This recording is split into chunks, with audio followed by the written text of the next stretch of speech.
arresting and prosecuting anybody or group of individuals caught in these acts of sabotage. Now, there's I know you followed up the stories. Gentlemen, I'm talking to you, Barrister Asim Adams. I hope you followed up the stories, and it's talking about Enugu's in how they constitute task force on vandalization. Now, and you see what happened, right? And this is the government, and how these people had the guts, they had the audacity to go and destroy public facilities, pipeline facilities, and all of that. So I'm asking, why will the government sit first of all, watch these people do this before they now constitute this task force in order to bring them to the book? Why? Does it mean that they are not really functioning? Does it mean what really happened? What could really give these people this gut, this temerity for them to do this? I just want to start from you, Barrister Asim. Okay, thank you very much. I am of the opinion that, in Nigeria, just some days back, we had an earthquake in Japan or some other countries, I can't remember right now. New York. And New York also. In fact, you see the way they rally around to rescue people, make things easy for those affected. But if it were to be in Nigeria, they would say they want to set up a task force to know the reason why there was earthquake in that particular place. The same thing that does happen in Nigeria here. Everything we are doing is task force. And you ask yourself, whereas the Constitution is very, very clear under Section 14 sub 2b that security and welfare should be the reason why you are in government. Security and welfare. Security encompasses a lot of areas, but when it comes to primarily securing lives and properties, that is what and the reason the Nigeria Police Force or any other security agencies were set up to do. But in Nigeria, they abdicate. Sometimes they are complicit, sometimes they are complacent. And when you look at things like this, when you have this kind of situation, affecting an institution or an agency of government, they can never be successful.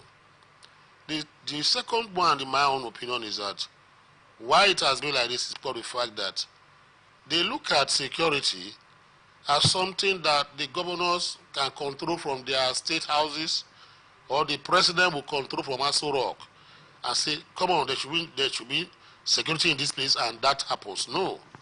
They do not incorporate what we regard as community policing. They have not interfaced. If you bring 1,000 policemen to this place we are right now, you will be shocked that there still be armed robbery, there still be stealing, vandalism, etc., even when they move around and as the case may be. But when you involve the community, you sensitize them and let them know that these properties are yours. The community will see a sense of belonging.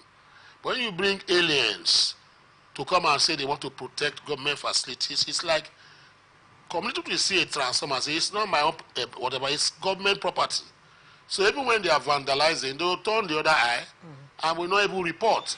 Because they say, after all, is it not government? Do we even have light in this area, as the case may be? So what is all these things? The other one I wanted to look at is this. How do you vandalize, and why do people vandalize, public, properties like this? Transformers are being, taken away. Armored cables are being, ripped off from the ground and taken away. Where are they taking them to? It means that there's a thriving business that where you have pipes being laid by government and some people come in there to vandalize it, they are not taking those pipes to their homes. They are taking to sell them. So where are these pipes going to? Where are these cables going to? So there should be a market where they sell, these, stolen items.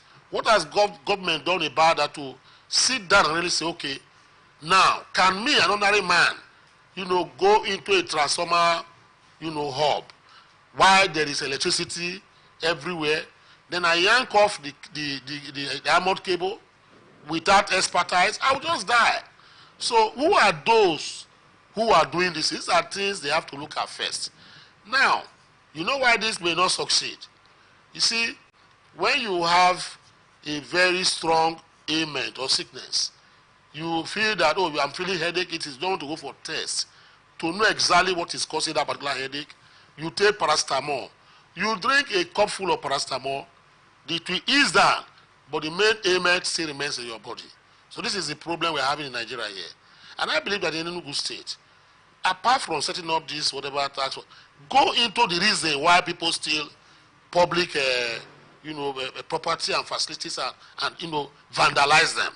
It's something that we have to know exactly why, how, who buy this thing. There are markets, the markets that operate in Enugu there, comb them and know who are the receivers of these stolen goods, as case may be.